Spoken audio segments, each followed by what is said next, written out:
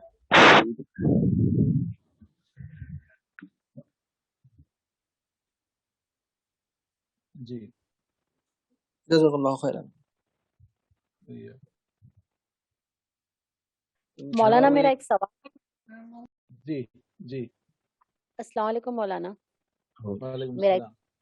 مولانا میں یہاں پر ایک مسجد میں گئی تھی رمضان میں، تو ویتر کی نماز دعا قنوت کے بعد مولانا یہ قل یا عبادی الذین یہ ہے نا یہ آیت پڑھے مولانا انہوں. اس کے بعد میں وہ اللہم احسن عاقبتنا وہ دعا پڑھے مولانا انہوں. تو اس کے بعد میں بھی پڑھنا شروع مولانا. حرمین کی بدعات ایک کتاب ہے، شیخ البانی نے غالباً اس کو لکھا ہے، حرمین کی بدعات. یعنی حرم میں بھی بعض چیزیں بدعت کا طریقہ اختیار کر گئی. اس میں ایک یہ بھی شامل ہے جو لمبی لمبی دعا وتر کی نماز میں آدھا گھنٹے کی دعا، 1 گھنٹے کی دعا، تو یہ جو دعا کا طریقہ ہے یہ درست نہیں ہے. آپ صلی اللہ علیہ وسلم سے جتنے الفاظ وتر کے دعا میں شامل ہیں اس کے اندر اتنی جامعیت ہے کہ وہ ساری دعائیں یا جو ہم مانگنا چاہ رہے ہیں، آپ دیکھیں اللہم اہدنی فیمن ہدیت کی جو دعا ہے سارا کا سارا اس کے اندر آ گیا، سب کچھ آ گیا اس کے اندر. مزید پھر دوسری دعاؤں کی ضرورت نہیں ہے. وتر میں اضافہ نہیں کرنا چاہیے وتر کی دعا میں. بعد میں اگر الگ سے پڑھنا ہے تو انسان جتنی چاہے دعا کر سکتا ہے. بعض مساجد میں اپنی جماعت کی بعض مساجد میں ایسا ہوتا ہے کہ جو وتر کی دعا لمبی پڑھاتے ویسے امام صاحب کو بلاتے ہیں